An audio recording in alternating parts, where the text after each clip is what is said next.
ഹാ മച്ചാ ആദ്യമായിട്ട് അങ്ങനെ സിൽക്ക് സ്മിനൊക്കെ ഇട്ടിട്ടാണ് പാടാൻ പറ്റിയ സിനിമയിൽ. അയ്യോ അയ്യോ പൊടിച്ചിരിക്ക് കട്ടിപ്പൊടി കട്ടിപ്പൊടിയുടെയൊക്കെ മലയാളം ഞാനാ പാടി. കെട്ടിപ്പിടി കെട്ടിപ്പിടിടാ കണ്ണാള കണ്ടപടി കെട്ടിപ്പിടിടാ അങ്ങനെയാണ്. പക്ഷെ കട്ടിപ്പൊടി മാറിയിട്ട് കെട്ടിപ്പിടിയാവും. കന്നഡ, തെലുങ്ക്, തമിഴ് ഭാഷകളിലാണ് ഡബ്ബിംഗ് കൂടുതൽ പാടിയിരിക്കുന്നത്. ഏകദേശം 50ഓളം പാട്ടുകൾ പാടിയിട്ടുണ്ട്. ടോട്ടൽ ഡബ്ബിംഗ് മൂവീസ് മാത്രം. മഴക്കോളു കണ്ടാൽ മതിക്കുമീ നാട്ടിൽ ഇടത്തോട് പോലും അത് ഞാനൊരു 4th സ്റ്റാൻഡേർഡിൽ സ്റ്റാർട്ട് ചെയ്തായിരുന്നു. ഇത്ര ക്രൗഡിനെ കണ്ടാലും പേടിയില്ല. വളരെ കൂളായിട്ട് 30 days ആണ് ഒരു മന്ത് ഉണ്ടെങ്കിൽ 36 or 40 days പ്രോഗ്രാം ഉണ്ടാവും. പെണ്ണേ പെണ്ണേ കുറെ കാലങ്ങളൊക്കെ കഴിയുമ്പോഴാണ് പല കാര്യങ്ങളും നമ്മൾ തന്നെ മനസ്സിലാക്കി വരുന്നത്. ഈ ഒരു സംഗീത ലോകത്ത് മാറ്റി നിർത്തപ്പെട്ട ഒരു അതുല്യ പ്രതിഭ എന്നൊക്കെ മാറ്റി നിർത്തപ്പെട്ടതാണോ ഭയങ്കര വിഷമമുള്ള കാര്യമാണ്. എനിക്ക് ഓണമേൽ ഓണങ്ങൾ ഹിറ്റാണ്, പക്ഷെ സിംഗറിന് ആർക്കും അറിയത്തില്ല. പാട്ട് എല്ലാവർക്കും അറിയാം. ഇപ്പൊ ഓരോന്ന് കണ്ട് തിരിച്ചിങ്ങനെ അറിയണ സമയത്ത് എല്ലാവരും പറയും അയ്യോ അറിയില്ലായിരുന്നു കേട്ടോ. കായൽ ഓളം തുളുമ്പുന്നു. കലാരംഗത്ത് ഏറ്റവും ടോപ്പിൽ വന്നു. എന്നാൽ ആ ടോപ്പിൽ എത്തി നിൽക്കുന്ന സമയത്ത് പിന്നീട് നമ്മൾ സോണി സായി എന്ന ആളെ ഇടയ്ക്കൊന്ന് കാണുന്നില്ല. എവിടെ പോയി? നമ്മൾ ലവ് മാരേജ് ആണ്, സൂക്ഷിക്കണം. സ്വന്തമായിട്ട് സെലക്ട് ചെയ്തു എന്തെങ്കിലും പ്രോബ്ലം വന്നു കഴിഞ്ഞാൽ പിന്നെ ആരും ഉണ്ടാവില്ല.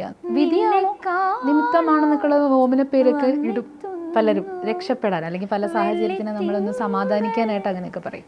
വളരെ മോശം ഒരു അവസ്ഥയിലൂടെയാണ് കാര്യങ്ങൾ പോകുന്നത്.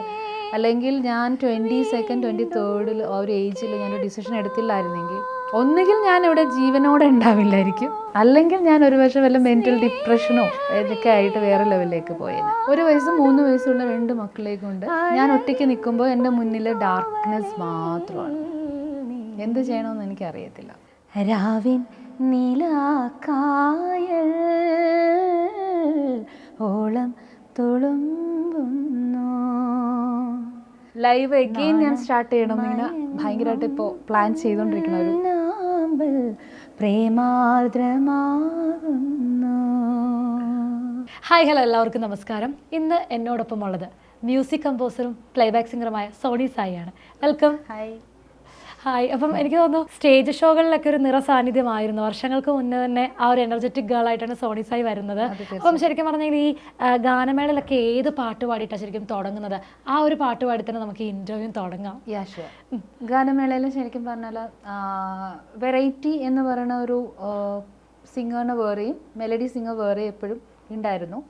ഇപ്പോഴും അങ്ങനെയാണെന്ന് എനിക്കറിയില്ല. പക്ഷെ ആ ടൈമിൽ അതൊരു സ്ട്രിക്ട്ലി വെറൈറ്റി സിംഗർ വെറൈറ്റി പാടും, മെലഡി സിംഗർ മെലഡി മാത്രമേ പാടാറുള്ളൂ. അപ്പോൾ അങ്ങനെ ഞാനൊരു 8th 9th ആ ഒരു സ്റ്റാൻഡേർഡിൽ പാടി തുടങ്ങി. എനിക്ക് ഭയങ്കര ഇഷ്ടപ്പെട്ട ഒരു പാട്ടായിരുന്നു. അപ്പോൾ ആദ്യമായിട്ട് സ്റ്റേജിൽ എനിക്ക് ഞാനായിരിക്കും അത് തുടക്കം കുറിച്ചത്. അപ്പോൾ ആ പാട്ട് പാടാം. നിലാ പൊങ്കലായേലോ പാടടി നീ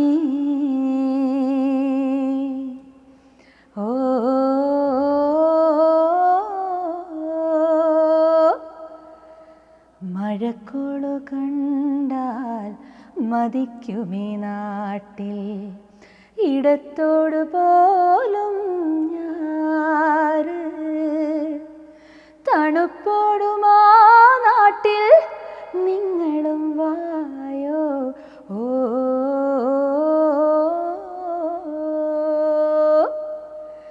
നിലാ പൊങ്കലായേലോ പാടടി നീ ഓ.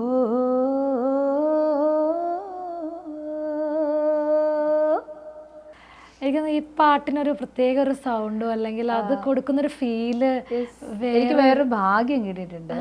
അപ്പോൾ എനിക്ക് തോന്നുന്നു ശുഭാൻറ്റി ആ സമയത്ത് പ്രോഗ്രാംസ് ചെയ്യുന്ന ഒരു ടൈമാണ്. അതുപോലെ കത്തി നിൽക്കുന്നൊരു സമയമാണ്.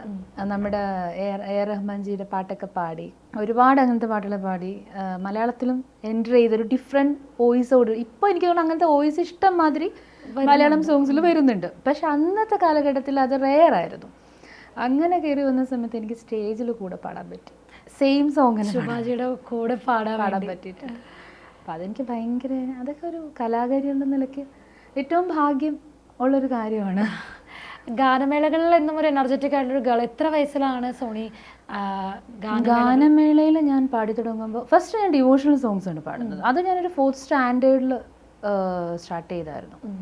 അത് കഴിഞ്ഞിട്ട് 4th 5th 6th ഒക്കെ വരെയും ഡിവോഷണൽ ഒരുപാട്, അതൊരു സ്റ്റേജ് എക്സ്പീരിയൻസ് ആയിരുന്നു. നമുക്ക് പിന്നെ എത്ര ക്രൗഡിനെ കണ്ടാലും പേടിയില്ല, വളരെ കൂളായിട്ട് ഇത് ചെയ്യാൻ പറ്റുന്നു. ആഫ്റ്റർ ദാറ്റ് ഗാനമേള അൻവർ സാദത്തേട്ടനൊക്കെ ഉണ്ടല്ലോ, ഇപ്പോഴത്തെ പ്ലേ ബാക്ക് സിംഗർ അൻവർ സാദത്തേട്ടൻ ഞാനും ഒക്കെ കൂടിയിട്ടാണ് ഈ നിലാപ്പങ്കലൊക്കെ ഞാൻ പാടുന്ന സമയത്ത് ജൂപ്പിറ്റർ ഓർക്കസ്ട്രയിൽ പാടുന്നത്. അപ്പോൾ അന്ന് മുക്കാല, അതുപോലെ അന്നത്തെ അഴകിയ ഇലയിലൊക്കെ ആ സമയം, ആ ഒരു ടൈമാണ്. അത് വീണ്ടും ഇപ്പോഴും ഗാനമേള പാടുന്നുണ്ട്. പക്ഷെ അന്നത്തെ ആ ഹിറ്റ് ആ ടൈമൊക്കെ ആയിരുന്നു. അതുപോലെ അന്നും അൻവറേട്ടന് അതേ എന്താ പറയുക, ഇപ്പോഴത്തെ ഡബിൾ ഇതിൽ വെറൈറ്റി പാടും. അപ്പോൾ ഞങ്ങൾക്ക് വെറൈറ്റി പാടാൻ രണ്ടുപേർക്കും ഡിബേറ്റ് ഒക്കെ പാടാനുള്ളൊരു സാഹചര്യം ഉണ്ടായിരുന്നു. അപ്പോൾ ഒരു 8th സ്റ്റാൻഡേർഡിലൊക്കെയാണ് ഞാൻ ഗാനമേള സ്റ്റാർട്ട് ചെയ്യുന്നത്. പക്ഷേ എൻ്റെ ഭാഗ്യം എന്ന് പറയുന്നത് ഏറ്റവും നല്ല ട്രൂപ്പിലാണ് ഞാൻ പാടിയതെല്ലാം. സാഗര, ജൂപ്പിറ്റർ, പിന്നെ മീൻസ് ഏറ്റവും കൂടുതൽ ഇങ്ങനെ പ്രോഗ്രാംസ് ഇങ്ങനെ നമുക്ക് 30 days ആണ് ഒരു മന്ത് ഉണ്ടെങ്കിൽ 36 or 40 days പ്രോഗ്രാം ഉണ്ടാവും. ദിവസങ്ങള്. അതുപോലെയല്ല, ഞാൻ ആരെയും ഇപ്പോഴത്തെ ഇതിനെ അതിനും കൂടി കമ്പയർ ചെയ്യല്ല, എന്നാൽ കൂടിയും പറയുകയാണ്, അന്ന് പക്ക ലൈവാണ്. ഓർക്കസ്ട്ര ആയാലും ഒക്കെ ഇത് ചെയ്യുന്നത്, പ്ലേ ചെയ്യുന്നത്, ഇൻസ്ട്രുമെൻറ്റ്സ് വായിക്കുന്നവരായാലും ഒന്നുപോലും ഇപ്പോഴത്തെ പോലെ സീക്വൻസ് ചെയ്തിട്ടോ അങ്ങനെയൊന്നും അല്ല ചെയ്യുന്നത്, ട്രാക്ക് ഇട്ടിട്ടോ ഒന്നും അല്ല, ഒറിജിനൽ വായിച്ച് തന്നെ. അപ്പോൾ അതിൻ്റെ ഒരു എക്സ്പീരിയൻസ് എന്ന് പറയുന്നത് വേറെ ഫീലാണ് നമുക്ക്. അവർ നമ്മളോടൊപ്പം നമ്മളെടുക്കുന്ന അതേ എഫേർട്ട് തന്നെ അവരും എടുക്കുന്നുണ്ട് കൂടെ. അപ്പോൾ അങ്ങനത്തെ കുറച്ച് എക്സ്പീരിയൻസ്. അതുപോലെ വസുന്ധരാദാസ്, എനിക്ക് തോന്നുന്നത് നമ്മുടെ അജിത്തിൻ്റെ കൂടെയൊക്കെ അഭിനയിച്ച ഒരു ടൈം, പൂക്കാരി എന്നുള്ള പാട്ടൊക്കെയുള്ള സമയത്ത് ഏറ്റവും ക്യൂട്ടസ്റ്റ് ആയിട്ടുള്ള ഒരു ആക്ട്രസ് എന്നുള്ള രീതിയിൽ തിളങ്ങി നിൽക്കുന്ന ഒരു സമയത്ത് ഞങ്ങൾ ഒരുമിച്ച് പ്രോഗ്രാം ചെയ്ത സമയത്ത് എനിക്ക് തോന്നുന്നു ഞാൻ ചെയ്തുള്ള പ്രോഗ്രാമിൽ ഏറ്റവും ക്രൗഡായിട്ടുള്ള 2 ഷോ ആണ്. ഒന്ന് വസുന്ധരാജിയുടെ കൂടെയും 2 ഹരിഹരൻ സാറിൻ്റെ കൂടെയും പാടിയ 2 പ്രോഗ്രാമാണ് ഞാൻ ഏറ്റവും കൂടുതൽ ക്രൗഡ്. എനിക്ക് അതിൻ്റെ എൻഡ് കാണാൻ പറ്റുന്നുണ്ടായില്ല. എനിക്ക് ഇനിയും ആഗ്രഹമുണ്ട് അതിൻ്റെ അപ്പുറത്തേക്ക് ക്രൗഡിന് മുമ്പിൽ പാടണം, ലൈവ് എഗെയിൻ ഞാൻ സ്റ്റാർട്ട് ചെയ്യണം എന്നിങ്ങനെ ഭയങ്കരമായിട്ട് ഇപ്പോൾ പ്ലാൻ ചെയ്തുകൊണ്ടിരിക്കുന്ന ഒരു ടൈമാണ്. ഹരിഹരൻ സാറിൻ്റെ കൂടെ ഏതൊരു പ്രായത്തിലാണ് പാടിയത്, അല്ലെങ്കിൽ സ്റ്റേജ്? അല്ല, അത് അധികമായിട്ടില്ല. ഹരിജിൻ്റെ കൂടെ എനിക്ക് പാടാൻ പറ്റിയത് ഒരു 8 years ബാക്കാണ് പാടാൻ പറ്റിയത്. പക്ഷെ അതും ഒരു ഭയങ്കര എക്സ്പീരിയൻസ് ആയിരുന്നു. കാരണം നമ്മൾ ഈ ഭയങ്കര ലെജൻഡാണ്, ദെൻ നമ്മൾ ദൈവം പോലെ അവരെയൊക്കെ കാണും, ദൈവത്തിനെ പോലെ കാണും. അവർ നമ്മുടെ അടുത്ത് ഇങ്ങനെ പാടുമ്പോൾ അവർക്കുള്ളൊരു പോസിറ്റീവ് വൈബ് എന്ന് പറയുന്നത്, വെണ്ണിലവയാണ് പാടി അദ്ദേഹം പാടിയത്. ഞാനും അദ്ദേഹം കൂടി വെണ്ണിലവ പാടുമ്പോൾ കുറുക്ക് സിരുത്തവളയൊക്കെ പാടി.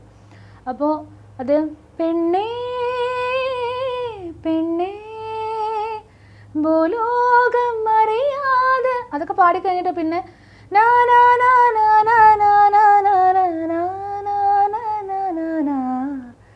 അടുത്ത് വെണ്ണിലവേ അത് ഞാനാ പാടേണ്ടത്. ഞാൻ ഇദ്ദേഹം പാടുന്ന കേട്ടിട്ട് ഇങ്ങനെ നിൽക്കുക, ഇത് ശരിക്കും സത്യമാണോ, അല്ലെങ്കിൽ അത് കേട്ട് ഞാൻ ഇങ്ങനെ ആസ്വദിക്കും. എൻ്റെ സ്ഥലത്ത് ഞാൻ മറന്നു, പാടാനായിട്ട് മറന്നുപോയി സത്യം. അങ്ങനത്തെ കുറേ അനുഭവം ഞാൻ എനിക്കത് മറക്കാൻ പറ്റത്തില്ല. നിസ്സാര എക്സ്പീരിയൻസുകളാണോ ഹരിഹരൻ സാറിൻ്റെ ഒപ്പം? അതാ പറഞ്ഞത്. അതുപോലെ അതായത് ഇപ്പോൾ ഗാനമേള കാര്യങ്ങളൊക്കെ നമ്മൾ പറഞ്ഞു, സ്റ്റേജ് പെർഫോമൻസ് അത് മാറ്റിയെടുത്താണെങ്കിൽ മോഹൻ സിത്താര സാറ് സുഖവാസം എന്ന് പറഞ്ഞൊരു സിനിമ ചെയ്യുന്നു. ആ സിനിമയ്ക്ക് വേണ്ടിയിട്ട് സിൽക്ക് സ്മിതയുടെ വോയിസിന് വേണ്ടിയിട്ട് സോണി സായിയാണ് അദ്ദേഹം തിരഞ്ഞെടുക്കുന്നത്. അപ്പം മോഹൻ സിത്താര സാറ്, അപ്പം അന്നത്തെ ആ ഒരു സമയത്ത് സോണിനെ പോലെ ഒരു സിംഗറെ സെലക്ട് ചെയ്യുന്നു, അത് ആ ഒരു വോയിസിന് വേണ്ടിയിട്ടൊക്കെ. അപ്പം എങ്ങനെയായിരുന്നു അതിലേക്ക് പോയത്? അത് ഇന്നത്തെ മാതിരി നമുക്ക് ഓപ്പർച്യൂണിറ്റീസ് ഇല്ല, to be frank. Reality shows അങ്ങനെ ഇല്ല, അല്ലെങ്കിൽ മറ്റു മീഡിയാസ് വഴിയോ ഫേസ്ബുക്ക് ഓർ സോഷ്യൽ മീഡിയാസ് വഴിയോ ഒന്നും അങ്ങനെ ഒരു ഓപ്പർച്യൂണിറ്റി കിട്ടാനുള്ള യാതൊരു സാധ്യതയില്ല. അപ്പോൾ ഈ ഗാനമേള എന്ന് പറയുന്നത്, ദെൻ ഞാൻ അന്ന് സ്റ്റേറ്റ് ലെവൽ വിന്നറാണ്, ലൈറ്റ് മ്യൂസിക് മിമിക്രി വിന്നറാണ്. അപ്പോൾ വോയിസ് ഇമിറ്റേറ്റ് ചെയ്യും.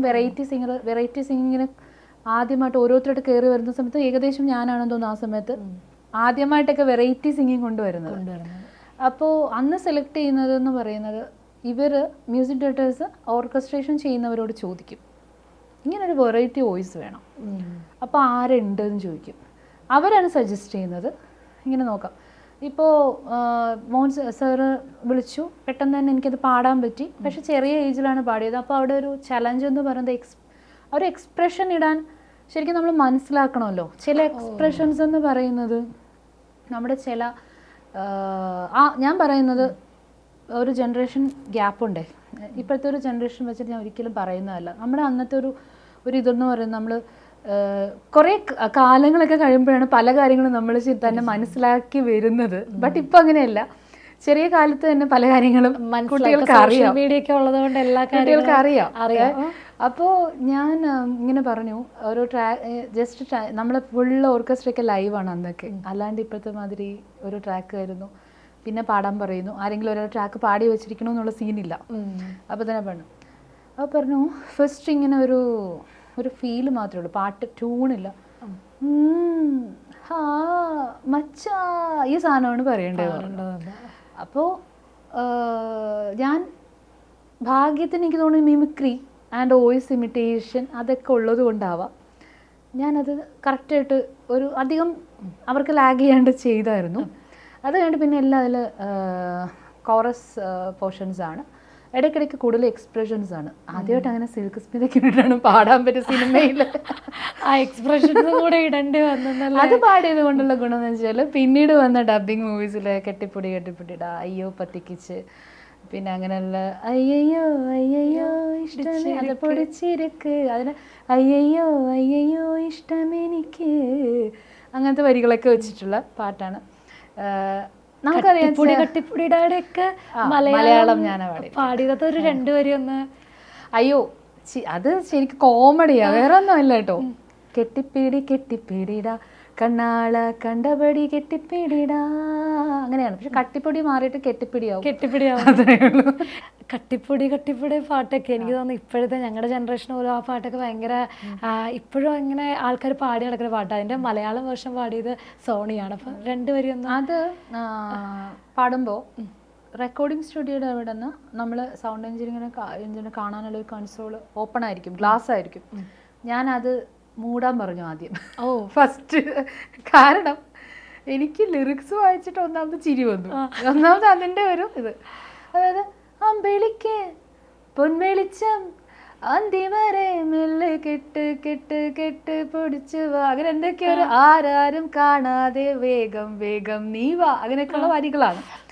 അപ്പോൾ അത് കഴിഞ്ഞിട്ട് ഫീലും കൂടി വരുമ്പോൾ നമ്മൾ പാടുമ്പോൾ അപ്പുറത്തുനിന്ന് ഒരാൾ ജസ്റ്റ് ചിരിപ്പിച്ചാൽ നമ്മൾ ചിരിക്കും, ഉറപ്പാണ്. അപ്പോൾ അവർക്കും ചിരി എന്തായാലും സ്വാഭാവികമായിട്ട് വരും. അതുകൊണ്ട് ആരും വേണ്ട, അതുകൊണ്ട് ഞാൻ അതങ്ങ് ക്ലോസ് ചെയ്യാൻ പറഞ്ഞു. എന്നിട്ട് പാടിയൊരു പാട്ടാണ് കെട്ടിപ്പിടി. അതിൽ ജസ്റ്റ് ആദ്യം വരുന്ന വലിയ മാറ്റമില്ല വരികൾക്ക്. കെട്ടിപ്പിടി മാറിയിട്ട് കെട്ടിപ്പിടിടാ കണ്ണാള കണ്ടപിടി കെട്ടിപ്പിടിടാ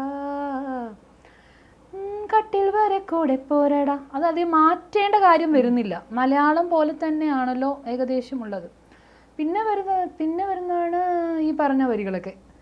അമ്പെളിക്ക് പൊൻവെളിച്ചം അന്തി വരെ മെല്ലെ തൊട്ട് പതുങ്ങി വാ, മെല്ലെ ഒളിച്ചു വാ, ആരാരും കാണാതെ വേഗം നീ വാ എന്നൊക്കെ പറഞ്ഞിട്ട് ഏകദേശം അതിൽ കൊടുത്തിരിക്കുന്ന എക്സ്പ്രഷൻസ് പഠിച്ചിട്ട് അത് കോപ്പി മാക്സിമം ചെയ്താലും നമുക്ക് ബോറാവാണ്ട് മലയാളം ആണെന്ന് കാണിക്കാണ്ട് തമിഴ് ചൊവ്വ കൊടുത്തുകൊണ്ട് പാടിക്കഴിഞ്ഞാൽ വലിയ പ്രശ്നം വരത്തില്ല. എനിക്ക് തോന്നുന്നു ആ ഒരു കാലത്തൊക്കെ ഈ ഡബ്ഡ് മൂവീസ് ഒക്കെ ആണെങ്കിലും ഇഷ്ടംപോലെ മലയാളികൾ സ്വീകരിച്ചൊരു സമയമാണ്. അപ്പോൾ ഈ മലയാളത്തിലേക്ക് ഈ പാട്ടുകളും ഇങ്ങനെ ട്രാൻസ്ലേറ്റ് ചെയ്ത് വരുന്ന സമയത്ത് എത്ര ഭാഷകളിലെ പാട്ടുകൾ ഇങ്ങനെ പാടിയിട്ടുണ്ടാവും? ഏതൊക്കെ ഭാഷകളിൽ? കന്നഡ, തെലുങ്ക്, തമിഴ് ഭാഷകളിലാണ് ഡബ്ബിങ് കൂടുതൽ പാടിയിരിക്കുന്നത്. ഏകദേശം 50ഓളം പാട്ടുകൾ പാടിയിട്ടുണ്ട്. 50ഓളം ടോട്ടൽ ഡബ്ബിങ് മൂവീസ് മാത്രം. അല്ലാതെ മൂവീസ് റിയൽ അല്ലാണ്ട് സ്ട്രെയിറ്റ് മലയാളം പാടിയിരിക്കുന്നത് 30ഓളം പാട്ട് പാടിയിട്ടുണ്ട് മലയാളത്തിൽ.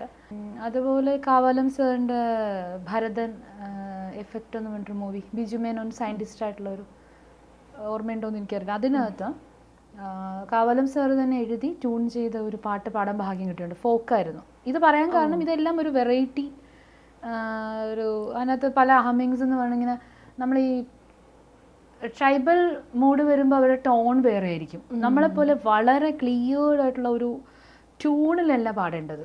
അവരിങ്ങനെ പരത്തി ആ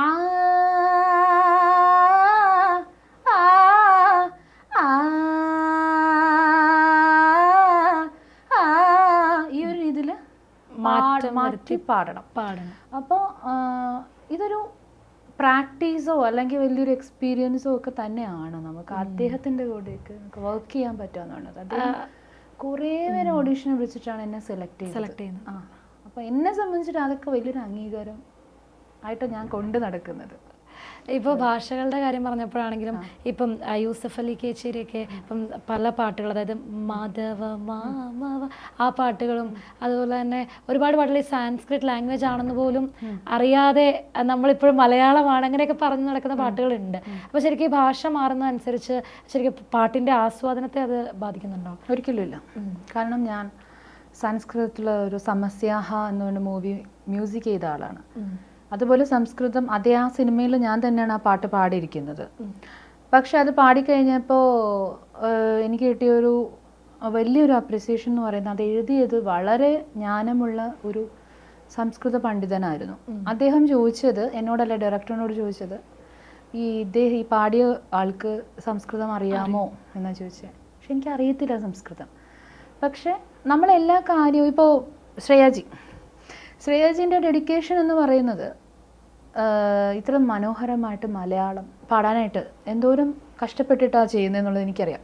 കാരണം ഞങ്ങൾ നിദ്ര പാടുമ്പോൾ അതിൽ 2 പാട്ടല്ലേ ഉള്ളൂ ആകെ. ഒന്ന് ശ്രേയാജി പാടിയ ശലഭമഴ പെയ്യുമി, അതും പിന്നെ ഞാൻ പാടിയ കൂട് മാറിപ്പോകും നോവ് കൊണ്ട് പൈകിളി, ആ 2 പാട്ട്.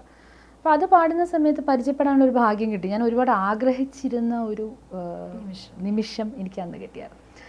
അന്ന് ഞങ്ങളിങ്ങനെ സംസാരിച്ച സമയത്ത് ഞാൻ മനസ്സിലാക്കിയതാണ് മലയാളം എങ്ങനെ ആ അക്ഷരസ്ഫുടത വരണം എന്നുള്ള രീതിയിൽ. ഇപ്പം ഈവൻ ഞാനും മലയാളിയല്ല, പക്ഷെ ഞാൻ ജനിച്ചത് ഇവിടെയാണ്, കേരളത്തിൽ. അതുകൊണ്ടാണ് ഞാൻ മലയാളം ഒരു പക്ഷെ നമ്മൾ പറയത്തില്ലേ നമ്മുടെ സംസ്കാരത്തെ ഏറ്റവും കൂടുതൽ അംഗീകരിക്കുന്നതും ഇഷ്ടപ്പെടുന്നതും ഫോറിൻ കൺട്രീസിലുള്ളവരാണ്. അത് ഞാൻ ഏറ്റവും കൂടുതൽ മനസ്സിലാക്കിയത് കോവിഡ് ടൈമിലാണ്. കോവിഡ് ടൈമിൽ ആർക്കും വർക്ക് ഇല്ലാണ്ടിരുന്ന ഒരു സമയത്ത് വീട്ടിൽ ഹോം സ്റ്റുഡിയോ പതുക്കെ റെഡിയാക്കുകയും ഫ്രീലാൻസ് ആയിട്ട് വർക്ക് ചെയ്യുകയും ചെയ്തപ്പോൾ ഏറ്റവും കൂടുതൽ സംസ്കൃതത്തിലുള്ള മന്ത്രാസും അതിനെ Indian culture and foreign culture mix ചെയ്തിട്ട് വെസ്റ്റേൺ കൾച്ചർ മിക്സ് ചെയ്തിട്ട് ഇഷ്ടം പോലെ വർക്ക് ഞാൻ ചെയ്തിട്ടുണ്ട്. അത് അവരുടെ ആ ഒരു ഭഗവത്ഗീത നമ്മൾ പഠിച്ചതിനേക്കാൾ നന്നായിട്ട് അവർ പഠിച്ചിട്ടുണ്ട്. അങ്ങനെ ഒരുപാട് വർക്ക് ചെയ്തിട്ടുണ്ട്. ഇപ്പോൾ സോണിയുടെ കാര്യം നോക്കുകയാണെങ്കിൽ ഇപ്പം പാട്ടിലാണെങ്കിലും അല്ലെങ്കിൽ ലിറിക്സ്, മ്യൂസിക് കമ്പോസിങ് അല്ലെങ്കിൽ സിംഗറാണ്, എല്ലാ കാര്യം സംഗീതവുമായിട്ട് ബന്ധപ്പെട്ട എല്ലാ കാര്യങ്ങളിലും വോയിസ് ആർട്ടിസ്റ്റാണ്, ഇമിറ്റേറ്റ് ചെയ്യാറുണ്ട്. അപ്പം എല്ലാം ചെയ്യുമെങ്കിലും എനിക്ക് തോന്നുന്നു പല പാട്ടുകളും ഇപ്പം ഓണവെയിലോളങ്ങളടക്കമുള്ള പാട്ടുകൾ സോണിയുടെ ശബ്ദത്തിലൂടെയാണ് നമ്മൾ കേട്ടത്. അതൊക്കെ കേരളത്തിലുണ്ടാക്കിയ ഓളം ചില്ലറയൊന്നും അല്ല. പക്ഷെ എന്നിരുന്നാൽ പോലും എന്താ പറയുന്നത്, ഇപ്പം ഈ ഒരു സംഗീത ലോകത്ത് മാറ്റി നിർത്തപ്പെട്ട ഒരു അതുല്യ പ്രതിഭ എന്നൊക്കെ. മാറ്റി നിർത്തപ്പെട്ടതാണോ അല്ലെങ്കിൽ എല്ലാവരും എന്നോട് പറയാറുണ്ട് സെൽഫ് മാർക്കറ്റിംഗ് ചെയ്യണം, അതിന് ചെയ്യാത്തതിൻ്റെ പ്രോബ്ലം ആണെന്ന് പറയുന്നത്. പക്ഷെ ഞാൻ അതിനോട് യോജിക്കുന്നില്ല. സെൽഫ് മാർക്കറ്റിംഗ് എന്നുകൊണ്ട് ഉദ്ദേശിക്കുന്നത് എന്താണ്? ഇപ്പോൾ ഞാൻ പാടിയ പാട്ടുകളൊക്കെ ഇങ്ങനെ എടുത്തിട്ട് ഇത് ഞാൻ പാടിയതാണ് അങ്ങനെയാണെങ്കിൽ ഞാനിപ്പോൾ 100ഓളം കുറേ ഇൻ്റർവ്യൂസ് ചെയ്തിട്ടുണ്ടാകും. അതിലൊക്കെ ഞാൻ ഈ കാര്യങ്ങളൊക്കെ പറഞ്ഞിട്ടുണ്ട്. അതല്ല അതിൻ്റെ ഒരു ഇത്.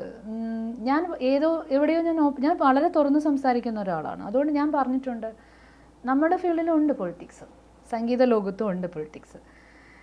പക്ഷെ അതൊന്നും എനിക്ക് പ്രശ്നമല്ല. ഞാൻ അതിൽ എനിക്ക് ഒരു വിഷമം പോലും ഇല്ല സത്യത്തിൽ. കാരണം ഞാൻ നിൽക്കുന്ന ഇപ്പോഴത്തെ എൻ്റെ സിറ്റുവേഷനിൽ I am so happy. Because എൻ്റെ കയ്യിൽ ദൈവം തന്ന ഒരു സംഭവമുണ്ട്, ടാലൻ്റ് ഉണ്ട്. പാടുക മാത്രമല്ല, എനിക്ക് മ്യൂസിക് ചെയ്യാൻ പറ്റും, എഴുതാൻ പറ്റും. ഇപ്പം ഞാൻ ബാൻഡ് ലോഞ്ച് ചെയ്യാൻ പോവുകയാണ്. അപ്പോൾ എനിക്ക് പറ്റുന്നത് ദ റിയൽ ബാൻഡ് എന്താണെന്ന് വെച്ചാൽ ഗാനമേളയിലെ പാട്ടുകൾ പാടുക എന്നുള്ളതല്ല. ബാൻഡ് മീൻസ് ഒരു മ്യൂസിക് ബാൻഡ് എന്ന് ഉദ്ദേശിക്കുന്നത് ഓൺ കോമ്പോസിഷൻസ് ചെയ്യണം. എന്നിട്ട് നമ്മൾ ക്രിയേറ്റ് ചെയ്തിട്ട് നമുക്ക് അതിൽ എന്ത് വേണമെങ്കിലും മാറ്റം വരുത്താം. അല്ലാതെ നമ്മൾ വേറൊരാൾ ചെയ്ത് വെച്ചിരിക്കുന്ന ഒരു പാട്ടിനെ എടുത്തിട്ട് മാറ്റം വരുത്തിയിട്ട് എഗെയിൻ ഒരു ഗാനമേള ട്രൂപ്പ് പോലെ ബാൻഡ് കൊണ്ടുപോകുന്ന ഒരു അവസ്ഥയിലോട്ട് വരാതെ എന്താണ് നമുക്ക് ചെയ്യാൻ പറ്റണം നമ്മുടെ സ്വന്തമായിട്ട് പാട്ട് ചെയ്തിട്ട് അതിനെ മാക്സിമം ആളുകളിലോട്ട് എത്തിക്കാൻ പറ്റിയാൽ അതാണ് ഞാൻ ശ്രമിക്കാൻ പോകുന്ന ഒരു കാര്യം. ഈ ഒരു ഹാപ്പിനെസിൻ്റെ ഒക്കെ ഒരു എക്സ്ട്രീം മൊമെന്റിൽ എത്തിയൊരു സമയമുണ്ട്, ദാസേട്ടൻ്റെ ഒപ്പം ഡ്യുവറ്റ് പാടി. ഞാൻ അതിൻ്റെ ഒരു കാര്യം പറയുകയാണെങ്കിൽ എനിക്ക് കുറച്ചുകൂടി ഹാപ്പി ആയതിനെ നമ്മൾ ഒരുമിച്ച് പാടിയിരുന്നെങ്കിൽ, കാണാൻ പറ്റിയിരുന്നെങ്കിൽ. പക്ഷെ അദ്ദേഹം അന്ന് പാടിയത് അമേരിക്കയിൽ വെച്ചിട്ടാണ് വോയിസ് അയക്കുന്നത്. ഞാൻ തൃശ്ശൂർ ചേതന സ്റ്റുഡിയോയിലാണ് അത് പാടുന്നത്. ഞാൻ അപ്പോഴും അറിയുന്നില്ല ഡ്യുവറ്റ് അദ്ദേഹത്തിൻ്റെ കൂടെ എനിക്ക് വരാൻ പോകുന്നതെന്ന് എനിക്ക് അറിയത്തില്ലായിരുന്നു. പിന്നെ വന്നപ്പോഴാണ്, അന്ന് കാസറ്റ്സ് ആണ്, CD അല്ല. അപ്പോഴാണ് ഞാൻ കാണുന്നത് ഡ്യുവറ്റ് ഇദ്ദേഹത്തിൻ്റെ കൂടെയാണ്. അതെ അതെ അതെ. അപ്പോൾ എനിക്കന്ന് 18 ഇയേഴ്സേ ഉള്ളൂ പാടുന്ന സമയത്ത്. പക്ഷെ എനിക്ക് അൺലക്കാണോ എന്താണെന്ന് അറിയത്തില്ല, ആ സിനിമ ഞാൻ മാത്രമല്ല, ചിത്രേച്ചി, ശ്വേതാ മോഹൻ, വിജയ് യേശുദാസ്, കുറേ നല്ല പാട്ടുകളും കുറേ നല്ല ഗായകരും ഉണ്ട് അതിൽ. ആ ഫിലിമിൽ കസ്തൂരിയാണ് ആക്ട് ചെയ്തത്. പക്ഷെ അന്നൊക്കെ സിനിമ ഹിറ്റായില്ലെങ്കിൽ അവർ അതിന് മറ്റൊരു ബാനർ കൊടുത്തിട്ട് എന്തെങ്കിലുമൊക്കെ ബിറ്റൊക്കെ കയറ്റിയിട്ട് തന്നെ മാറ്റിയിട്ട് വേറൊരു ഇതിലോട്ടാക്കും, സിനിമ മൂവ് ആവാനായിട്ട്, കൂടുതൽ പ്രൊഡക്ഷൻ സൈഡ് നന്നാവാനായിട്ട്. അത്രയും സ്റ്റാൻഡേർഡ് ആയിട്ടുള്ളൊരു സിനിമ പെട്ടെന്ന് അങ്ങോട്ട് ആ ഒരു ലേബലിലോട്ട് മാറി. അത് ഭയങ്കര വിഷമമുള്ള കാര്യമാണ്. എന്നേക്കാൾ വളരെ പോപ്പുലറായിട്ടുള്ള ആൾക്കാർ അതിൽ പാടിയിട്ടുണ്ട്. പക്ഷെ അവരുടെയൊക്കെ പാട്ടുകളൊന്നും പുറത്തേക്ക് നല്ല രീതിയിൽ വന്നില്ല. അതേസമയം അങ്ങനെ പറയുകയാണെങ്കിൽ ഓണമേലോളങ്ങൾ ഹിറ്റാണ്, പക്ഷെ സിംഗറിന് ആർക്കും അറിയത്തില്ല, പാട്ട് എല്ലാവർക്കും അറിയാം. ഇപ്പോൾ ഓരോന്ന് കണ്ട് തിരിച്ചിങ്ങനെ അറിയണ സമയത്ത് എല്ലാവരും പറയും, അയ്യോ അറിയില്ലായിരുന്നു കേട്ടോ ആ പാട്ട്. പിന്നെ ഓൾറെഡി ഹിറ്റായിരുന്നു. അതെ അതെ, സോനുജിയുടെ കൂടെ പാടിയത്. അങ്ങനെ ഒരു സൈഡിൽ നോക്കി ഞാൻ ഭയങ്കര ലക്കി അല്ലേ, കാരണം സോനുജിൻ്റെ കൂടെ ഡ്യുവറ്റ് പാടാൻ അധികം ആർക്കും അവസരം കിട്ടിയിട്ടില്ല. അതുമാത്രമല്ല, സോനുജി എന്നെ ഇപ്പോൾ കണ്ടാലും തിരിച്ചറിയും, ബിക്കോസ് ഞാൻ ഇന്ത്യൻ ഐഡലിൽ പാർട്ടിസിപ്പേറ്റ് ചെയ്തിട്ടുണ്ട്. സോണി TV റിയാലിറ്റി ഷോ എന്ന് പറയുന്നത് ഞാൻ പാർട്ടിസിപ്പേറ്റ് ചെയ്യുന്നത് അതിലാണ്.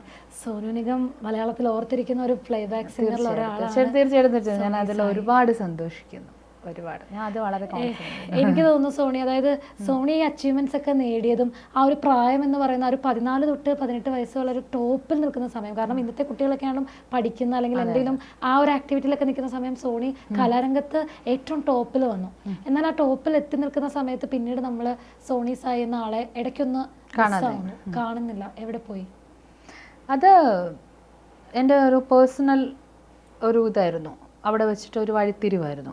മാരേജ് എനിക്ക് തോന്നുന്നു വളരെ വളരെ തീർച്ചയായിട്ടും, കാരണം അത് ചെറിയൊരു ഏജിലാണ് ഞാൻ സെലക്ട് ചെയ്തതല്ലായിരുന്നു. സാധാരണ എല്ലാവരും പറയും നമ്മൾ ലവ് മാരേജ് ആണ്, സൂക്ഷിക്കണം, സ്വന്തമായിട്ട് സെലക്ട് ചെയ്തു എന്തെങ്കിലും പ്രോബ്ലം വന്നു കഴിഞ്ഞാൽ പിന്നെ ആരും ഉണ്ടാവില്ല. പക്ഷേ ഇത് അറേഞ്ച്ഡ് ആണ്, ഞാനായിട്ട് സെലക്ട് ചെയ്തതല്ല. വിധിയാണോ നിമിത്തമാണെന്നൊക്കെയുള്ള ഹോമിനെ പേരൊക്കെ ഇടും പലരും രക്ഷപ്പെടാൻ, അല്ലെങ്കിൽ പല സാഹചര്യത്തിനെ നമ്മളൊന്ന് സമാധാനിക്കാനായിട്ട് അങ്ങനെയൊക്കെ പറയും. മ്യൂസിക് ഫീൽഡിലുള്ളത് കൊണ്ട് തന്നെയാണ് വീട്ടിൽ ഇത്രയും സപ്പോർട്ട് ചെയ്തത്. തീർച്ചയായിട്ടും അവരായിട്ട് തന്നെയാണ് ഇൻട്രസ്റ്റ് എടുത്ത് വന്നതും. അപ്പോൾ നമ്മൾ വിചാരിച്ചു, അമ്മയും അച്ഛനും ഒക്കെ വിചാരിച്ചു മ്യൂസിക്കിൽ ഞാൻ എന്തെങ്കിലും നല്ലൊരു ലെവലിലെത്താൻ നല്ലൊരു റൂട്ടാണല്ലോ എന്ന് വിചാരിച്ചു. പക്ഷെ അവിടെ നമ്മൾ വിചാരിക്കുന്നതല്ലല്ലോ നടക്കുക. അവിടെ ചെന്നപ്പോഴാണ് മനസ്സിലായത് വളരെ മോശം ഒരു അവസ്ഥയിലൂടെയാണ് കാര്യങ്ങൾ പോകുന്നത്.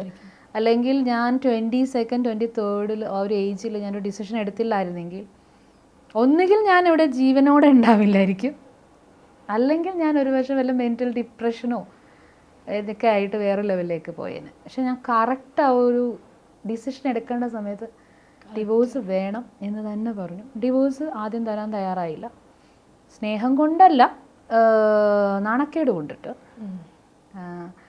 കാരണം ചിലർക്കുണ്ടല്ലോ അവരുടെ തെറ്റുകൾ അല്ലെങ്കിൽ അവരുടെ ഭാഗത്തെ ഫോൾട്ട് പുറത്തേക്ക് വന്നാൽ അത് കുറ്റബോധം ഉള്ളതുകൊണ്ടായിരിക്കാമല്ലോ. അപ്പോൾ എനിക്ക് കുറ്റബോധമില്ല ഇന്നും, കാരണം ഞാൻ ഇന്നും എൻ്റെ മക്കൾക്ക് വേണ്ടിയാണ് ജീവിച്ചത്. യങ് ഏജിൽ ഡിവോഴ്സ് ആയിട്ടും ഞാൻ മറ്റൊരു റീമാരേജിന് പോയിട്ടില്ല. അത് വലിയ അഭിമാനത്തോടു കൂടി വലിയ സംഭവമായിട്ട് പറയുന്നതല്ല.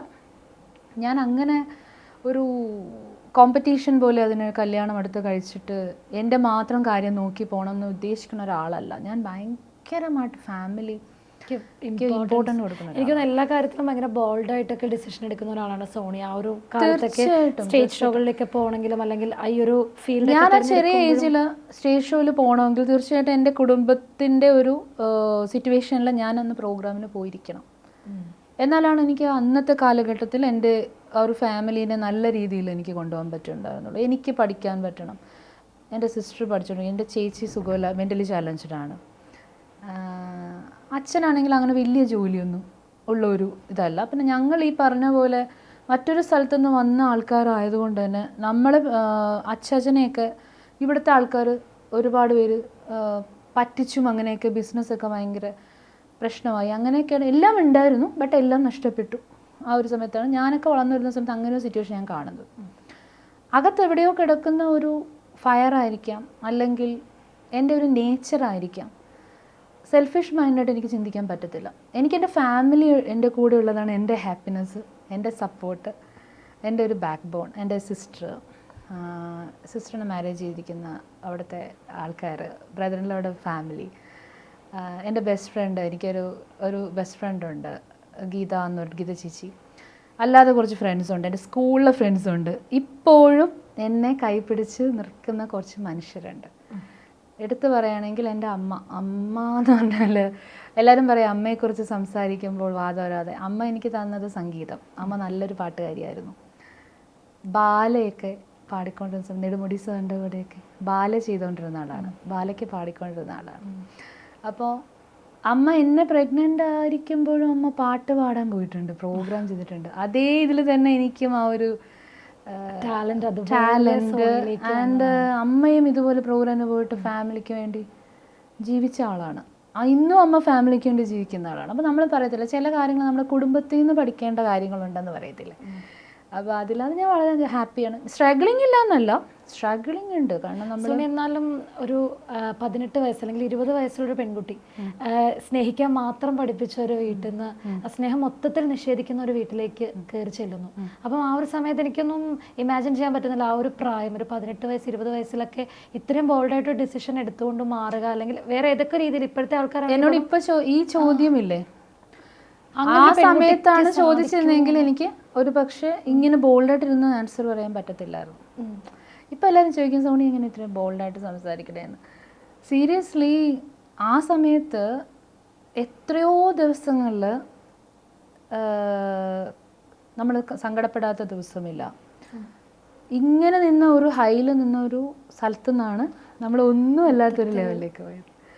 കമൂറ ഫൗണ്ടേഷൻ അവാർഡ്, ഒരു ദിവസം പോലും ഫ്രീ അല്ലാത്ത പ്രോഗ്രാംസ്, വളരെ ലെവലിൽ നിൽക്കുന്ന ഒരു ടൈം, സ്റ്റാറായിട്ട് നിൽക്കുന്ന സമയം, എവിടെയും തോറ്റിട്ടില്ല. തോറ്റെന്ന് ഇൻ ദ സെൻസ് കോമ്പറ്റീഷൻ ആവട്ടെ, വേദികളിലാവട്ടെ, എവിടെയായാലും നല്ലൊരു പേര്. അപ്പോൾ അവിടെ നിന്നൊക്കെ നമുക്ക് പെട്ടെന്ന് ഒരു ഇത് വരുമ്പോൾ നേരെ സീറോയിലോട്ടാണ് പോയിരിക്കുന്നത്. അവിടെ നിന്ന് 1 വയസ്സ് 3 വയസ്സുള്ള 2 മക്കളെ കൊണ്ട് ഞാൻ ഒറ്റയ്ക്ക് നിൽക്കുമ്പോൾ എൻ്റെ മുന്നിൽ ഡാർക്ക്നെസ് മാത്രമാണ്. എന്ത് ചെയ്യണമെന്ന് എനിക്കറിയത്തില്ല. പക്ഷേ എന്തോ ദൈവവിശ്വാസമാണോ, നമ്മൾ ഈ സമയങ്ങളിൽ എനിക്കെപ്പോഴും തോന്നുന്നു നമ്മുടെ ഫാമിലി നമ്മളെ സപ്പോർട്ട് ചെയ്യുന്നത് വലിയൊരു സംഭവമാണ്. തീർച്ചയായും കുഴപ്പമില്ല മോളെ, നീ തിരിച്ചു വന്നോ, നമുക്ക് എങ്ങനെയെങ്കിലും ജീവിക്കാം, സമാധാനമായിട്ടിരുന്നാൽ മതി എന്ന് പറയുന്ന ഒരു ഫാമിലി നമ്മുടെ കൂടെ ഉണ്ടെങ്കിൽ അതിനേക്കാൾ വലുതായിട്ട് നമുക്ക് ലോകത്ത് ഒന്നും വേണ്ട. അതില്ലാതെ വരുമ്പോഴാണ് ഇപ്പോൾ പല സ്ഥലത്തും നടക്കുന്ന പോലെ സൂയിസൈഡ് നടക്കുന്നതും വേറെ വഴിയില്ലാണ്ടാവുമ്പോഴാണ് അവരൊക്കെ അങ്ങനെ ചെയ്യുന്നത്. എന്നെ ഇപ്പം ആർക്കും കരയിക്കാൻ പറ്റില്ല. തീർച്ചയായും. കാരണം സോണി ഇപ്പൊ പറഞ്ഞു പോകുമ്പോൾ ചിലപ്പോൾ അവിടെ ആതിര കരയും, ഞാൻ കരയില്ല. സോണി ഇപ്പൊ പറഞ്ഞു പോകുന്ന ആ ഒരു വാക്കുകളിലൂടെ പോകുമ്പോൾ ഞാൻ ശരിക്കും പറഞ്ഞാൽ ആലോചിച്ചുകൊണ്ടിരുന്നത് അത് അനുഭവിച്ച ആ ഒരു ജീവിതത്തിലേക്കാണ്. അല്ലെങ്കിൽ എങ്ങനെ ആ ഒരു ഏജിൽ 1 വയസ്സ് 3 വയസ്സുള്ള 2 കുട്ടീനെയുമായിട്ട് സോണിയുടെ മുന്നിൽ, അതായത് ഏറ്റവും കൂടെ എനിക്ക് വിഷമമായത് കാരണം ഏറ്റവും ടോപ്പിൽ നിൽക്കുന്ന ഒരു സമയം. കാരണം അച്ചീവ്മെന്റ്സിന്റെ കാര്യത്തിലാണെങ്കിലും പാട്ടിന്റെ കാര്യത്തിലാണെങ്കിലും ഒന്നും സോണിനെ വെല്ലാൻ വേറെ ആരുമില്ലാത്തൊരു സമയത്ത് നിന്ന് സോണി സീറോയിലേക്ക് എത്തുന്നതും സ്നേഹം എന്നൊരു ഫാക്ടറാണ് സോണിനെ സീറോയിൽ എത്തിക്കുന്നത്. വേറെ ഒന്നിനും സോണിനെ തോൽപ്പിക്കാൻ പറ്റത്തില്ല. ഞാൻ എവിടെയെങ്കിലും വിഷമിക്കാറുണ്ടെങ്കിൽ, കരയാറുണ്ടെങ്കിൽ, എന്നെ നല്ല സുഹൃത്തായിട്ട് കണ്ട ആരെങ്കിലും പറ്റിക്കുമ്പോഴോ അല്ലെങ്കിൽ നന്നായിട്ട് സ്നേഹിക്കുന്ന ചില ആൾ നമ്മൾ വിചാരിക്കും അവരുടെ അടുത്ത് നമുക്കിത് കിട്ടും എന്ന് വിചാരിക്കുമ്പോൾ അത് കിട്ടാതെ വരുമ്പോഴൊക്കെയാണ് ഞാൻ സങ്കടപ്പെടുകയും കരഞ്ഞു പോവുകയും ചെയ്യുന്നത്. അല്ലാതെ നമ്മളുടേതായ കാരണങ്ങളല്ലാതെ നമ്മൾ താഴ്ന്ന് തോറ്റു പോകുന്ന സ്ഥലത്ത് നമ്മൾ കരയേണ്ട കാര്യമില്ല എവിടെയും. അതിനുശേഷം വന്നതൊരു പ്രൗഡ് മൊമെന്റ് തന്നെ. 2 മക്കളെയും അതിഗംഭീരമായിട്ട് വളർത്തി, 2 പേരും സംഗീതത്തിൽ അവർക്ക് സംഗീതം കൊടുത്തുകൊണ്ടാണ് സോണി അവരെ വളർത്തിയെന്നുള്ളത്. മക്കളുടെ പേര് സായി ശരൺ, ശിവ ശരൺ. ശരൺ എന്ന് പറയുന്നത് ഞാൻ ദൈവത്തിന് ദ അൾട്ടിമേറ്റ് ഗോഡ് എന്നില്ല, ആരാണ് എന്താണെന്നൊന്നുമില്ല. അത് പോസിറ്റീവ് ഒരു എനർജി ഉണ്ട് നമ്മുടെ ഈ ഒരു യൂണിവേഴ്സിൽ. ആ പോസിറ്റീവിനെ ഞാൻ എന്നും വിശ്വസിക്കുന്നു. നമ്മുടെ മൈൻഡ് നല്ലതാണ്, നമ്മുടെ മനസ്സ് നല്ലതാണ്. എൻ്റെ ഒരു ഫലമാണ് എൻ്റെ 2 മക്കളും. ഒരാൾ ഡിഗ്രി കഴിഞ്ഞ് ഗ്രാഫിക് ഡിസൈനറായിട്ട് ഇപ്പോൾ ഖത്തറിൽ ജോയിൻ ചെയ്തു, ജോബായി. ഒരാൾ സെറ്റിലായി. അപ്പോൾ ചെറിയ ഏജിൽ തന്നെ 2 സെറ്റിലായതിൽ ഞാൻ ഭയങ്കരമായിട്ട് അഹങ്കരിക്കുന്നു. അഹങ്കരിക്കുന്നു എന്ന് ഞാൻ വെറുതെ പറഞ്ഞത് കേട്ടോ, അങ്ങനെ അഹങ്കാരമില്ല. പക്ഷേ എൻ്റെ ഫ്രണ്ട്സൊക്കെ പറയും, എൻ്റെ ഫ്രണ്ട്സിനൊക്കെ കുഞ്ഞു കുഞ്ഞു പിള്ളേരൊന്നും വളർന്നൊക്കെ വരുന്നതേ ഉള്ളൂ. അപ്പോൾ നീ എന്തിനാക്കിയ, നീ ഇപ്പോൾ സെറ്റായി. രണ്ടാമത്തെ ആള് അതിലേക്ക് അറിയാം നമ്മുടെ പാട്ടിൽ, അതെ നമ്മുടെ പാട്ടിൽ യെസ് പ്രോഗ്രാമിങ് ചെയ്തു, ഗിറ്റാർ വായിക്കും, പാടിയിട്ടുണ്ട് എൻ്റെ കൂടെ. ശിവ ശരൺ എൻ്റെ മ്യൂസിക് ബാക്ക് ബോണാണ്. മറ്റേ ആൾ എൻ്റെ ലൈഫ് ബാക്ക് ബോണാണ്. എന്തും ഇനിയിപ്പോൾ അമ്മ ഒന്നും പേടിക്കണ്ട, ഞാൻ നോക്കിക്കോളാം. ഉണ്ടെന്ന് പറഞ്ഞ ഇടത്തും വലത്തും സോണിക്കൊപ്പം അവരുണ്ട്. നമുക്ക് ഈ ഒരു അവസരത്തിൽ ഒരു പാട്ട് സോണി, ഏതെങ്കിലും സോണിയുടെ ഒരു ഫേവറേറ്റ് പാട്ട് തന്നെ നമുക്കൊന്ന് എല്ലാം ഒന്ന് മാറ്റാം. അതെ, എല്ലാം ഒന്ന് മാറ്റി. രാവിൻ നീലാക്കായൽ ഓളം തുളുമ്പുന്നു, നാണം മയങ്ങും പൊന്നാമ്പൽ പ്രേമാർദ്രമാകുന്നു, പള്ളിത്തേരിൽ നിന്നെ കാണാൻ വന്നെത്തുന്നു, വെള്ളിത്തിങ്കൾ രജനീ ഗീതങ്ങൾ പോലെ വീണ്ടും കേൾപ്പോ,